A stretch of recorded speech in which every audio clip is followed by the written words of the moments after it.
जी नाज़रीन, अभी यहाँ पे मैं एटलांटा में हूँ। एटलांटा जॉर्जिया का एक बहुत बड़ा शहर है, बल्कि इसका मेन सिटी ही एटलांटा है। यहाँ की चंद एक चीज़ें बड़ी मरूफ हैं। हमें पता है कि हम जब किसी भी एरिया की इलाके की बात करते हैं, तो हमें वहाँ की जो फ़ेमस पर्सनैलिटीज़ हैं, वहाँ पे वो चाहे पॉलिटिकल शख्सियात हों, साइंटिस्ट हों, प्रोफ़ेशनल्स हों, वो सम टाइम किसी मख़सूस इलाके की शिनाख्त बन जाती है। हाँ, यहाँ पे भी जो जिमी कार्टर थे, जो अमेरिका के बहुत बड़े, बहुत मरूफ प्रेसिडेंट गुज़रे हैं अमेरिका के, वो यहाँ से बिलॉन्ग करते थे, एटलांटा से, जॉर्जिया से। दूसरा, हम हमें ये भी पता है कि अमेरिका के अंदर सदियों तक ज़ुल्म और सितम बरपा रहे हैं। यहाँ पे जंगो-जदल ही रही है, बल्कि आज भी अगर मैं कहूँ कि अमेरिका किसी न किसी शक्ल में दुनिया के कमोबेश तमाम इलाकों में इन जंगों में इन्वॉल्व है, तो इसमें भी कोई झूठ नहीं होगा, क्योंकि हम देखते हैं यूएस यूनाइटेड स्टेट की जो फोर्सेस हैं, वो यूक्रेन में भी इन्वॉल्व हैं। यूक्रेन में भी वो इन्वॉल्व हैं। यहाँ की इस जो रिसोर्स सेंटर की कस्टोडियन थी, वो क्योंकि जा रही हैं, उन्होंने मुझे बाय किया। तो मैं बात कर रहा था कि आज भी जो यूनाइटेड स्टेट है, वो चाहे फ़लस्तीन हो, वो चाहे ईरान हो, चाहे वियतनाम हो, अफ़गानिस्तान हो, इराक हो, शाम हो, यूक्रेन हो, दुनिया की जहाँ पे भी जंगो-जदल जारी है, वो किसी किसी न किसी शक्ल में, किसी न किसी फ़ॉर्म में इन जंगों में यूनाइटेड स्टेट की फ़ोर्सेस इन्वॉल्व हैं। तो ये इनकी एक तारीख़ है, जब ये यहाँ पे आए थे अमेरिका के अंदर, अमेरिकन धरती में, क्योंकि यहाँ पे जो इंडियंस थे, जिनको हम रेड इंडियंस भी कहते हैं, हम इसको इंडिजिनस भी कहते हैं, उनके साथ इनका टकराव हुआ और एक बड़ी तादाद में उनका मस्सकर हुआ, उनका कत्लेआम हुआ। फिर उसके बाद बेचारे ब्लैक अफ्रीकन की बारी आ गई कि उनको अफ्रीका से हार्बर करके इन्होंने यहाँ पे टेक्सास में, यहाँ पे फ्लोरिडा में, कैरोलिना में, न्यूयॉर्क में, मिशिगन में, इन सारे एरिया में एज स्लेव यूज किया। इन ह्यूमन रिसोर्सेज को उन्होंने गुलामों की शक्ल दी और उनके बच्चों को उनकी खातन के साथ इन्होंने बहुत बुरा सलूक किया।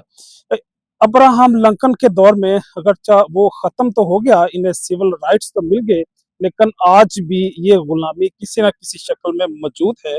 बल्कि अगर मैं ये कहूँ कि वही गुलामी जो जंजीरों में जकड़ के अफ्रीकन को लाती थी, आज वो गुलामी सर्टिफिकेशन की शक्ल में, लाइसेंसिंग की शक्ल में मौजूद है। तो ये डिजिटल स्लेवरी जो है, इसमें लोग बड़े शौक से आके ट्रैप होते हैं, सोने के पिंजरे के अंदर आते हैं और अपने रिसोर्सेज मखसूस एंगल में, मखसूस लोकेशन पे एक बड़े कंट्रोल मैनर में अपनी अपने रिसोर्सेज वो डिप्लॉय करते हैं।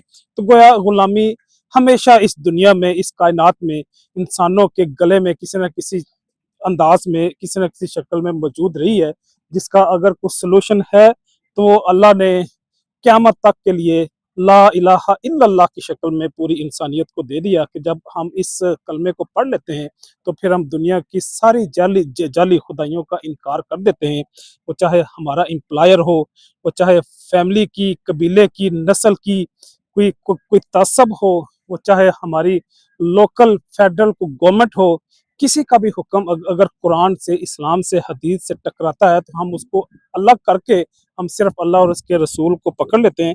तो गोया इन सारी गुलामियों का एक ही सलूशन है कि हम कलमा पढ़ लें। बहरहाल, बात हमारी क्योंकि इस अटलांटा की, जॉर्जिया की हो रही है, हम इसी पे दोबारा आते हैं। दूसरी शख्सियत यहाँ के हमें पता है कि जो मार्टिन लूथर किंग जूनियर, वो भी यहाँ से ही बिलॉन्ग करते थे, जिन्होंने ब्लैक अफ्रीकन के राइट्स के लिए बात की और बाद में उनका मर्डर हो गया। फिर इसके साथ जूलिया रॉबर्ट एक बहुत बड़ी एक्ट्रेस थी, जिन्होंने कई सारे अवार्ड्स देखे, कई सारे अवार्ड्स उन्होंने वसूल किए दुनिया की मुख्तलिफ ऑर्गेनाइजेशन से, वो भी इसी धरती यहाँ से बिलोंग करते थे। इसके साथ साथ कई सारे और लोग हैं, क्योंकि यूएस जो है वो क्योंकि कम्बिनेशन ऑफ स्टेट्स हैं, तो लोग जो हैं, जो यहाँ के साइंटिस्ट हैं, प्रोफेशनल्स हैं, वो एक जगह से दूसरी जगह पे, एक सिचुएशन से दूसरी सिचुएशन में वो रिलोकेट होते रहते हैं। तो इसलिए ये सारे लोग जितने भी बड़े बड़े नाम हैं, वो किसी न किसी शक्ल में, किसी न किसी स्टेट से वो बिलोंग करते थे। तो गोया यूं ही तीन शख्सियात का आज आपके साथ जिक्र करना मकसूद था। तो इजाजत चाहूंगा। अल्लाह हाफिज।